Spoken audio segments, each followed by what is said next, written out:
Community Short. Today on the Community Voice, we're going to be discussing the 21 ordinance, which goes up to vote on November 6th. We're here today with Amy Fletcher. Thank you so much for joining us. You're welcome. I'm curious why you got involved with the 21 ordinance issue. Sure.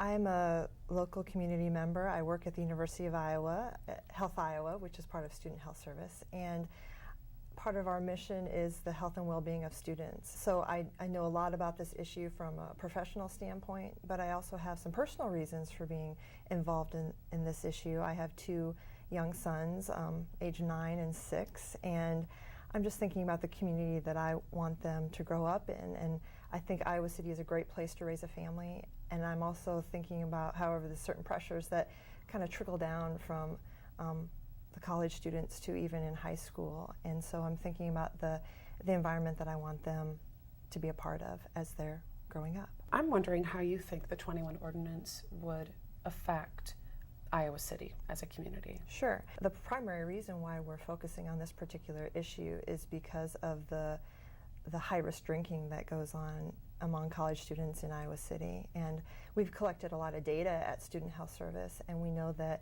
roughly 68% of students do what's called high-risk drinking or binge drinking in a 2-week period. And it seems pretty normal for us in Iowa City, but the national rate is actually 40%. So we're not quite double, but we're really much different than a lot of other communities. And part of that is because we're in the Midwest, and it's socially acceptable to drink alcohol in this part of Iowa and in Minnesota and Wisconsin, but it also is because of our environment that we're in. So in public health, and I do this for physical activity, we look at the role that the environment plays on our ability to be physically active, and we know that we're not going to be physically active without sidewalks and safe streets, and it's kind of the same thing when we look at the environment and alcohol. So not only is alcohol available, it's also accessible to underage drinkers. So we have to look at the growth of bars in the area, and we have almost 50 liquor licenses in the downtown area. We also have a number of establishments in which 19 and 20-year-olds are able to get into bars, and unfortunately the drinking is not regulated once they're in a bar. So they're getting it, and they're getting it very easily. And so this is something that we feel is going to have an impact on the number of students that, you know, when you're thinking about what is there to do on Friday night, on Saturday night, they automatically think of going downtown.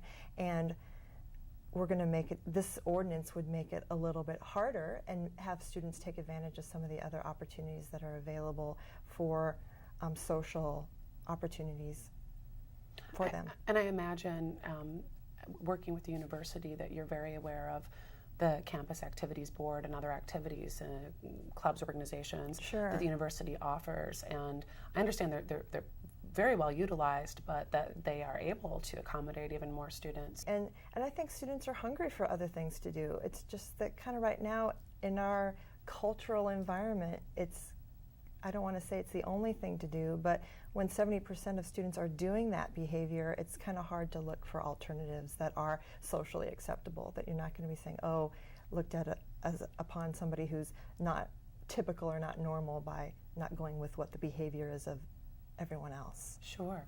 Well, you know, the point of the program today is to really explore the issue thoroughly so that the voters who are going to be viewing this program might be able to help come to a decision about which way they want to vote. So what would you say to someone considering voting yes or no on this issue? I'm actually really surprised at the people that are really against this. We're not trying to change the legal drinking age. The legal drinking age has been established, and we're somewhat talking about enforcement of the legal drinking age and making it something that if you're going to be in a bar, and that's what people go to bars to do primarily, that we're going to look at maybe guiding people into other ways in which they can socialize. So I personally think that it is going to have an impact on the number of students. There are going to be some students that will find a way to drink no matter what, and that's their choice. But there are some students that are looking for other things to do, and we find that there's some, if we offer other alternatives that we can have an impact, and it can affect our community as well, and the health of our students, and just how great Iowa City is, and improve on that. The segment that you just watched is just one in a series of conversations with community members concerning the November 6th vote on the 21 ordinance. Stay tuned to City Channel 4 for other perspectives and more information on this issue from Community Voice viewers like you. Iowa City is the city where nobody sleep. Black and gold and we roll on our enemies. If you living in the city, you know what I mean. You live in Chi-Town, nah, man, I see. Iowa City is the city where nobody sleep. Black and gold and we roll on our enemies. If you living in the city, you know what I mean. You live in Madison, nah, man, I see. Community.